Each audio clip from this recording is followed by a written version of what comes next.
नमस्कार, good morning दोस्तों। मैं आपका दोस्त। आज हमने सबसे पहले बात की थी भोपाल संभाग की।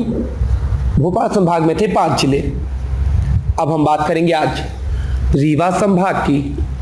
रीवा संभाग की यदि बात की जाए तो हमने कुछ इस तरीके से उसको रिलेट कर लिया है कि भारत में बिहारी और मध्य प्रदेश में रेवाड़ी चारों तरफ देखने को मिल जाते हैं। तो रीवा संभाग में यदि पूछे कि कितने जिले हैं तो जिलों की संख्या है 4। सबसे पहला रीवा, सीधी, सतना, सिंगरौली, ये 4 जिले हमें देखने को मिलते हैं रीवा संभाग में। हम सबसे पहले बात करेंगे रीवा जिला की। उत्तर प्रदेश सबसे पहले बात की जाए तो भैया रीवा लगा किससे है, तो उत्तर प्रदेश से लगा हुआ जिला है। हम इसके उपनाम की बात करें या निकनेम बोलें तो सफेद शेरों की भूमि व विंध्य प्रदेश की राजधानी कहा जाता है रीवा को। बहुत सारे फैक्ट हम पहले भी पढ़ चुके हैं मध्य प्रदेश के इतिहास में। जैसे कि हम बात करें, यहाँ पे एक शब्द आया विंध्य प्रदेश की राजधानी। हमने महाजनपद जब पढ़ा था या मध्य प्रदेश का इतिहास पढ़ा था तो एक बात हमने वहाँ पे की थी कि जो विंध्य पर्वत है भारत को उत्तर भाग और दक्षिण भाग, उत्तर और दक्षिण में डिवाइड करने वाला जो पर्वत कहलाता है वो कहलाता है विंध्य पर्वत। या हम इसकी और बात करें तो हमने जब महाजनपद पढ़ी थी और हमने पढ़ा था चेदी महाजनपद जो थी, इसका जो मध्य प्रदेश वाला सेक्शन था रीवा, पन्ना, बुंदेलखंड, थोड़ा सा बघेलखंड, ये उत्तर प्रदेश के साथ बाउंड्री बना के चेदी महाजनपद का निर्माण करता था। तो यहाँ से इसकी हमें उपनाम में एक सहूलियत हो गई कि भाई साहब विंध्य प्रदेश की राजधानी भी कहा जाता है रीवा को। सफ़ेद शेर पाए जाते हैं तो सफ़ेद शेरों की भूमि कहा जाता है इसे। हम बात करें खनिज की तो जिप्सम, चूना पत्थर, बॉक्साइट, डोलोमाइट, गेरू, इसकी भी अधिकता हमें मिलती है रीवा में। जलप्रपात इंपॉर्टेंट क्योंकि मध्य प्रदेश का सबसे बड़ा जलप्रपात बीहड़ नदी पर लगभग 130 मीटर ऊंचा, उस जलप्रपात का नाम है चचई जलप्रपात। चचई जलप्रपात मध्य प्रदेश का सबसे ऊंचा जलप्रपात है 130 मीटर, जो कि बीहड़ नदी पर स्थित है। अब बीहड़ ही नदी पर बहुत सारे जलप्रपात हैं जिसे हम देखेंगे तो वो जो रेवाड़ी टोन होती है, टच होता है ना बोलने का, कुछ उसी टाइप से उसके नाम हो जाते हैं।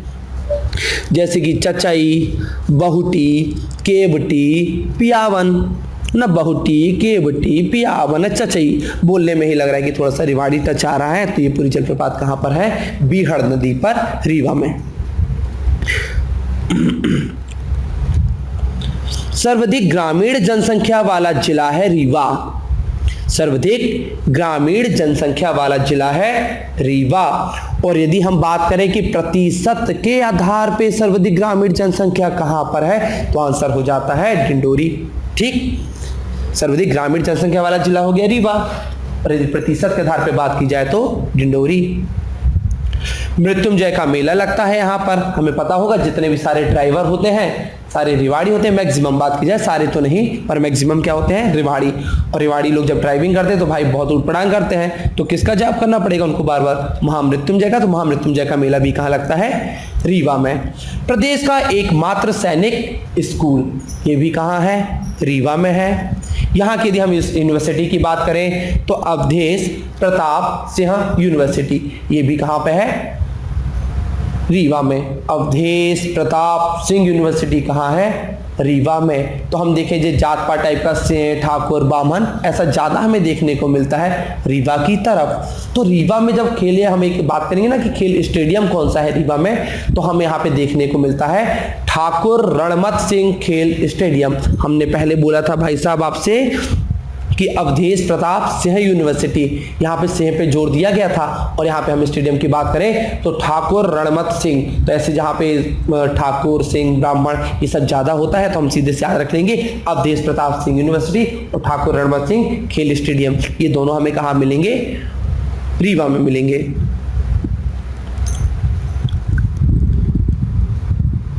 आम अनुसंधान केंद्र गोविंदगढ़ में है, रीवा में है आम अनुसंधान केंद्र गोविंदगढ़ में। इसके बाद बोलते हैं टोंस जल विद्युत परियोजना, रीवा के सिरमौर जगह में है। टोंस जल विद्युत परियोजना, जहां पर 315 मेगावाट का उत्पादन किया जाता है। ये रीवा में एक जगह है, सिरमौर, यहां पर स्थित है। बाढ़ सागर परियोजना का मुख्यालय है रीवा में। बहुत इंपॉर्टेंट, बाढ़ सागर परियोजना का मुख्यालय है रीवा में, जबकि परियोजना कहां पर है? शहडोल देवलोध में, है ना। बाढ़ सागर सोन नदी पर है, वो हमें पता है। जो आपकी बाढ़ सागर परियोजना है वो सोन नदी पर है, जबकि इसका मुख्यालय हेड ऑफिस कहां पर है? रीवा में। रीवा का पूर्व नाम था भथा, है ना। रीवा का पूर्व नाम था भथा। यहां के राजा रामचंद्र के दरबार में रीवा नरेश हुए। आप हम बोल सकते हैं कि रीवा के बहुत पुराने राजा थे रामचंद्र। इनके दरबार में थे तन्ना मिश्र। तन्ना मिश्र ये उनका पुराना नाम है। इनको अपन जिस नाम से जानते हैं वह नाम है तानसेन। ठीक, तो तन्ना मिश्र किसका नाम है? तानसेन का नाम है, जो कि रीवा के राजा रामचंद्र के दरबार में थे। और अकबर ने इन्हें ले गए थे उनसे, अकबर को इन्होंने दे दिया, तो फिर जो तानसेन था वो अकबर के 9 रत्नों में शामिल हो गए। और तानसेन को ही किस नाम से और जाना जाता है?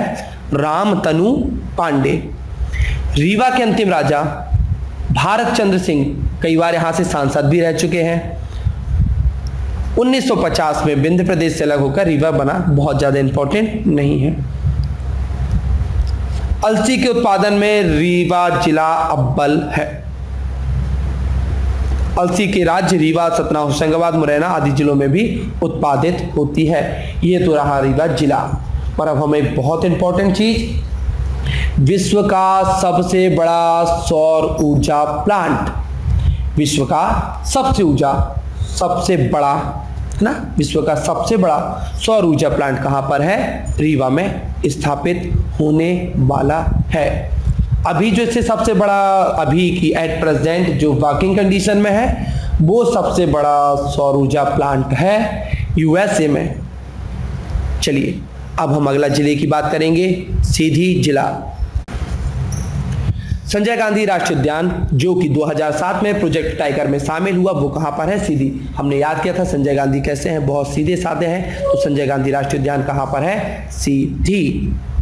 उसके बाद हमने एक चीज और देखी थी, हमने कहा था कि एक अभ्यारण्य था बगदर अभ्यारण्य, तो भगदड़ नामक जाए इसलिए कैसी लाइन लगाओ? सीधी। तो बगदर अभ्यारण्य भी कहां पर है? सीधी। यहीं पर है सोन अभ्यारण्य, जो कि सोन नदी पर स्थित है। और यहाँ पे घड़ियाल को संरक्षण दिया गया है, तो इसका नाम हम बोलते हैं सोन घड़ियाल अभ्यारण्य, जो कि सोन नदी पर स्थित है। सीधी की भूमि को कोयला व चावल की भूमि कहा जाता है। सीधी की भूमि को, अर्थात सीधी की जो जमीन है, इसे कोयला व चावल भूमि भी कहा जाता है। चावल भूमि क्यों कहा जाता है? क्योंकि जो वाला सेक्शन है सीधी, जब आप मैप में देखोगे या स्टडी करोगे तो आपको पता चलेगा सीधी छत्तीसगढ़ से लगा हुआ है, और छत्तीसगढ़ को कहा जाता है धान का कटोरा। तो जो छत्तीसगढ़ से लगा हुआ है, यहाँ पे भी चावल का उत्पादन होगा ज्यादा, इसलिए इसे कहा जाता है चावल की भूमि। कोयला भूमि क्यों कहते हैं? कोयला भूमि इसलिए कहा जाता है क्योंकि हमें एक चीज पता होनी चाहिए। हमने पढ़ा था जब मध्य प्रदेश का पुनर्गठन, तो सन 2008 में सिंगरौली सीधी से अलग होकर बना था और अलीराजपुर झाबुआ से अलग हुआ था। तो सिंगरौली में है विश्व की दूसरे नंबर की सबसे मोटी कोयले की चट्टान। जब सीधी में कोयला था तभी तो सिंगरौली के पास पहुंचा। तो कोयला कहाँ पे हमें प्राप्त होता है? सिंगरौली में, और सिंगरौली पहले भाग था सीधी का। तो बनी बात है, हम सीधी को भी क्या बोल सकते हैं? कोयला भूमि। तो सीधी को कहा जाता है कोयला भूमि और चावल भूमि। पूर्व मुख्यमंत्री अर्जुन सिंह यहीं पे गृह क्षेत्र के थे। हमें अर्जुन सिंह का नाम याद होना चाहिए। 2 से 3 दिसंबर 1984 भोपाल गैस कांड, जिसमें मिथाइल आइसोसाइनाइड गैस रिसाव हुआ था, उस समय में जो मध्य प्रदेश के मुख्यमंत्री थे वो थे अर्जुन सिंह, है ना। तो यहाँ पे याद रखना है कि अर्जुन सिंह भी कहाँ के थे? सीधी के थे। हमने देखा था बगदरा में था, है ना, बगदरा अभ्यारण्य कहाँ पे था? सीधी में था। और हमने अभी सबसे पहले याद किया कि संजय गांधी राष्ट्रीय उद्यान, और हमें पता है संजय गांधी थे सीधे साधे, इसलिए अपन ने उसको क्या याद किया था? संजय गांधी राष्ट्रीय उद्यान कहाँ पर है? सीधी। और संजय गांधी के साथ लगा है गांधी शब्द, और आज की डेट में गांधी परिवार की सरकार डुबरी, तो संजय गांधी का जो पुराना नाम है उसका नाम क्या है? डुबरी। तो हम इसे डुबरी राष्ट्रीय उद्यान के या डुबरी अभ्यारण्य के नाम से भी जानते हैं। यहाँ पे सहरिया जनजाति वाला जिला है जो सीधी है, वहाँ पे सहरिया जनजाति बहुत ज़्यादा मात्रा में पाई जाती है। चलिए अब हम बात करते हैं सिंगरौली जिले की। 24 मई 2008 को सीधी से अलग होकर सबसे पूर्वी जिला बना सिंगरौली, है ना। जो आपका सीधी है वो सबसे पूर्वी जिला है और इससे अलग होकर क्या बन गया 2008 में सिंगरौली। सिंगरौली का मुख्यालय बेढ़न में है और जो बेढ़न है याद होना चाहिए सिंगरौली में है कोयला, तो इसे कहा जाता है मध्य प्रदेश की या मध्य प्रदेश राज्य की ऊर्जा राजधानी। विंध्याचल ताप विद्युत केंद्र बेढ़न 2260 मेगावाट 2260 मेगावाट की उत्पादन क्षमता वाला ये भारत का सबसे बड़ा ताप विद्युत केंद्र है। सीधी जिले के कुछ हिस्से को अलग करके सिंगरौली जिले का निर्माण किया गया, जिसके अंतर्गत 3 तहसील आती हैं। सिंगरौली के अंदर ना 3 तहसील आती हैं, सिंगरौली, देवसर, चितरंगी। बहुत ज़्यादा इंपॉर्टेंट नहीं है, मात्र हमें इतना याद रखना है 2008 सीधी से अलग करके बना सिंगरौली। इसकी सीमा छत्तीसगढ़ के कोरिया जिले से लगी हुई है और उत्तर प्रदेश के सोनभद्र जिले से लगती है। तो जो हमारा सिंगरौली है ये उत्तर प्रदेश को टच करता है और छत्तीसगढ़ के कुछ जिलों को टच करता है। नॉर्दर्न कोल फील्ड लिमिटेड, इसकी 9 खदानें संचालित है सिंगरौली में। एनटीपीसी का 4000 मेगावाट का पावर प्लांट यहाँ पे लगा है। जैसे हमें पता है यदि हम बात करें अल्ट्रा मेगा पावर प्रोजेक्ट की, तो भारत में 9 अल्ट्रा मेगा पावर प्रोजेक्ट हैं, जिसमें से 5 आपके तटीय हैं और जो 4 हैं वो अपतटीय हैं। अपतटीय का मतलब ये कहलाता है कि जो किसी राज्य में और समुद्री सीमा से टच नहीं करते हैं। तो उसमें से मध्य प्रदेश में एकमात्र अल्ट्रा मेगा पावर प्रोजेक्ट है 4000 मेगावाट का, वो भी कहाँ पर, सासन, है ना, सासन सिंगरौली में। सिंगरौली में प्रागैतिहासिक कालीन भित्ति चित्रित गुफा पाई जाती है, जिसे कहा जाता है मारा की गुफा, है ना। तो मारा की गुफाएं कहाँ पर है, सिंगरौली। याद करने का तरीका है कि किसी को सींग नहीं मारना चाहिए, है ना, फालतू की बुलिंग नहीं करना चाहिए। तो मारा की गुफाएं कहाँ पर है, सिंगरौली। सर्वाधिक कोयला राजस्व सिंगरौली से ही प्राप्त होता है, क्योंकि हमें पता है यहाँ पर बहुत मोटी चट्टान है। तो सर्वाधिक कोयला का राजस्व भी हमें कहाँ से प्राप्त होता है, सिंगरौली से प्राप्त होता है। एसटीएससी के लिए यहाँ पे विशेष न्यायालय का गठन किया गया है। सिंगरौली में एसटीएससी के लिए विशेष न्यायालय का गठन किया गया है। 82.5 देशांतर रेखा सिंगरौली से ही गुजरती है। 82.5 देशांतर रेखा, जिसको हम जानते हैं इलाहाबाद नैनी वाला, जो कि सीधी एक रेखा होती है। सीधी रेखाएं देशांतर रेखाएं कहलाती है और जो लेटी हुई रेखाएं कहलाती है अक्षांश रेखाएं कहलाती है। तो जो हमारी देशांतर रेखा है वो कहाँ से गुजरती है, सिंगरौली से गुजरती है। चलिए अब हम अगला जिला देखेंगे, सतना जिला। सर्वाधिक सीमेंट उद्योग के लिए फेमस है आपका सतना जिला। यहीं पर लगता है चित्रकूट में गधा मेला लगता है। भाई यदि आप किसी को सता रहे हो, किसी को परेशान करे, तो आपसे बड़ा गधा तो कोई नहीं ना। तो गधा मेला कहाँ पर लगता है, सतना। किसी को सताना बहुत गलत बात है ना। तो गधा मेला कहाँ पर है, सतना। मंदिर की बात करें तो मैहर का शारदा देवी का मंदिर, भूमरा तथा खो यहाँ पे गुप्तकालीन मंदिर है ना। मैहर में शारदा देवी का मंदिर है। खनिज की बात करें तो चूना, गेरू, इसमें शीर्ष उत्पादन जिला है आपका सतना। नदियों की बात करें तो यहाँ पर मंदाकिनी एवं गुप्त गोदावरी नदी है। चित्रकूट जलप्रपात मंदाकिनी नदी पर स्थित है, जो कि छत्तीसगढ़ और मध्य प्रदेश की बॉर्डर के पास में पड़ता है। अब इसे कहा जाता है भारत का न्याग्रा, है ना। इसे भारत के न्याग्रा के नाम से जाना जाता है। हम न्याग्रा की बात करें तो न्याग्रा जो जलप्रपात है वो पड़ता है उत्तरी अमेरिका में, है ना। तो भारत का न्याग्रा कहा जाता है। चित्रकूट जलप्रपात को किस नदी पर स्थित है, मंदाकिनी नदी पर स्थित है। चित्रकूट अपन को पता है रामचंद्र जी ने अपने यहाँ वनवास काटा था, बहुत समय यहाँ पे रुके रहे और रामचंद्र जी के जो पैर के निशान है ना वो हमें देखने मिलते हैं चित्रकूट के मंदिर पे। सती अनुसुईया का यहाँ पे आश्रम है। सती अनुसुईया का आश्रम है, जो कि बोला जाता है कि जब ब्रह्मा विष्णु महेश सती अनुसुईया का पतिव्रत भंग करने के लिए धरती पर अवतार लेते हैं, तो अनसुईया माता कहती हैं कि ठीक है, यदि आपको मेरे शरीर को स्पर्श करना है या मेरा स्तनपान करना है तो आपको बाल अवतार लेना पड़ेगा। तो ब्रह्मा विष्णु महेश सती अनुसुईया के यहाँ पर बाल अवतार पे जन्म लेते हैं। यहाँ पे इनकी भी जानकारी मिलती है। सतना में मिलता है भरहूत स्तूप, है ना, सतना में है भरहूत स्तूप, जिसमें कनिंघम ने, क्या बोलना चाहिए हमें, कि कनिंघम के द्वारा इसको खोजा गया था। अलेक्जेंडर कर्निंघम, भरहूत का स्तूप किसके द्वारा खोजा गया है? अलेक्जेंडर कर्निंघम।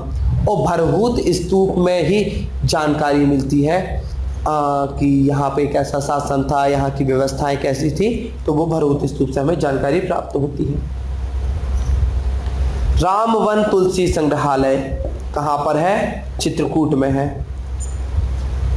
चित्रकूट महात्मा गांधी ग्रामोदय विश्वविद्यालय भी कहाँ पर है? चित्रकूट में है। और जो आपका चित्रकूट में महात्मा गांधी ग्रामोदय विश्वविद्यालय है, इसके संस्थापक हैं नानाजी देशमुख। रामवन तुलसी संग्रहालय हमने देखा, चित्रकूट में है। महात्मा गांधी ग्रामोदय विश्वविद्यालय कहाँ पर है? चित्रकूट में है। विकलांग विश्वविद्यालय चित्रकूट में है, बहुत इंपॉर्टेंट ना। विकलांग विश्वविद्यालय कहाँ पर है? चित्रकूट, इंपॉर्टेंट है। उस्ताद अलाउद्दीन खां की कर्मस्थली मैहर यहीं पर है, सतना में पड़ती है। और अलाउद्दीन खां की संगीत अकादमी भी कहाँ पर है? मैहर में है। या हम बोले अलाउद्दीन खां संगीत समारोह का आयोजन भी कहाँ पर होता है? मैहर में होता है। ये आज हमने देखा रीवा संभाग। रीवा संभाग रेवाड़ी मध्य प्रदेश के चारों तरफ पाए जाते हैं। तो रीवा में है 4 संभाग, रीवा, सीधी, सतना, सिंगरौली। चलिए नमस्कार, आज के लिए इतना काफ़ी। कल हम देखेंगे सागर संभाग।